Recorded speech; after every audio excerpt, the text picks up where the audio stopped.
May prostatitis ka ba? Gusto mong gumaling? Haplusin mo yan ng karunungan. I-therapy mo.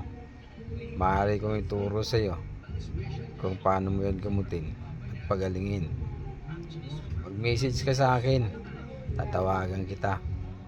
Sagutin mo yung tawag ko at gagamutin ang sakit na yan nang nakikita ko sa video. Yun po lamang at marami pong salamat. Sana po may bigyan ninyo yung pagbabahagi kong ito ng isa na ng mga munting karunungang nakagagaling.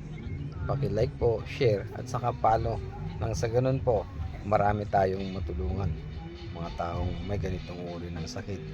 Maraming salamat po sa inyong lahat at magandang gabi. Sumayin niyo po ang kapayapaan.